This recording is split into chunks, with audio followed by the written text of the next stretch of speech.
नमस्कार मित्रांनो, चला आज आपण जाणून घेणार आहोत गोल्ड अपडेट. सोने आणि चांदीच्या बाजारामध्ये पुन्हा एकदा मोठा ट्विस्ट पाहायला मिळालेला आहे मित्रांनो.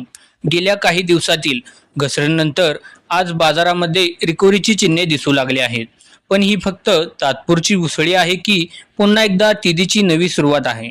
यामागे फक्त भारतातील मागणी नाही तर मित्रांनो, global market, US dollar index, आंतरराष्ट्रीय सोन्याच्या किमती आणि अमेरिकेतील आर्थिक घडामोडींचा मोठा प्रभाव असल्याचे तज्ज्ञ सांगत आहेत. त्यामुळे आजची प्रत्येक हालचाल गुंतवणूकदारांसाठी महत्त्वाची ठरणार आहे. आणि त्याचबरोबर आता सर्वात मोठा असा प्रश्न आहे की आता गोल्ड आणि सिल्वरमध्ये इन्व्हेस्ट करण्याची योग्य वेळ आली आहे की अजून थोडी वेळ थांबणे गरजेचं आहे मित्रांनो. चला तर आजच्या या व्हिडिओमधून आपण सर्व काही जाणून घेणार आहोत. तर मित्रांनो, गेल्या काही दिवसापासून सोन्याच्या किमतीमध्ये मोठी घसरण पाहायला मिळत आहे. काही महिन्यापूर्वी विक्रमी उच्चांक गाठणारे सोने आता दबावाखाली आले आहे. त्यामुळे अनेकांच्या मनामध्ये एकच प्रश्न आहे, सोन्याचे भाव अजून कमी होणार का? कारण अलीकडेच MCX आणि आंतरराष्ट्रीय बाजारात सोन्याच्या किमतीमध्ये लक्षणीय घट झाली आहे. केवळ सोनेच नाही तर चांदी, प्लॅटिनम आणि इतर मौल्यवान धातूमध्येही कमजोरी दिसून आली आहे. तज्ज्ञांच्या मते या घसरणीमागचे सर्वात मोठे कारण म्हणजे अमेरिकेतील व्याजदराबाबत झालेली अपेक्षा. बाजाराला वाटत आहे की अमेरिकन फेडरल रिझर्व्ह बँक व्याजदर लवकरच कमी करणार नाही.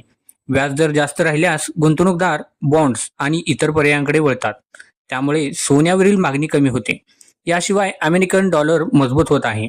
डॉलर मजबूत झाल्यानंतर इतर देशातील गुंतवणूकदारांसाठी सोने महाग होत असते. त्यामुळे खरेदी करणे कमी होते आणि किमतीवर दबाव येतो. तर मित्रांनो, सध्या बाजाराचे लक्ष अमेरिकेची PCE महागाई आकडेवारीकडे लागले आहे. ही आकडेवारी अपेक्षेपेक्षा जास्त असली तरी व्याजदर अधिक काळ उच्च राहू शकतो. याचा नकारात्मक परिणाम सोन्यावर होऊ शकतो मित्रांनो. दरम्यान जागतिक स्तरावर काही नवीन बदलही होत आहेत. दुबईमध्ये नवीन गोल्ड ट्रेडिंग कॉन्ट्रॅक्ट सुरू झाला आहे.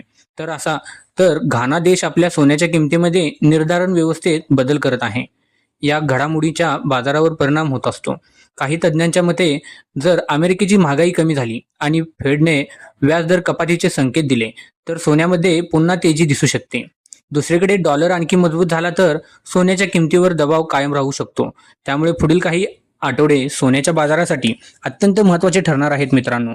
तर इथे एक महत्त्वाचा प्रश्न असा निर्माण होतो की जेव्हा सोन्याच्या किमती घसरतात तेव्हा सर्वसामान्य गुंतवणूकदारांनी काय करावे?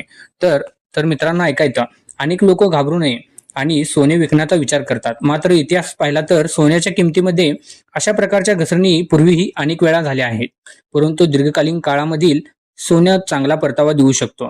तज्ज्ञांचं मत असं आहे की जर एखादा व्यक्ती दीर्घकालीन गुंतवणुकीसाठी सोने खरेदी करत असेल तर अशा घसरणीच्या काळामध्ये टप्प्याटप्प्याने खरेदी करण्याचा विचार केला जाऊ शकतो. कारण बाजारातील भीतीच्या काळामध्ये अनेकदा चांगल्या संधी सुद्धा निर्माण होऊ शकतात मित्रांनो.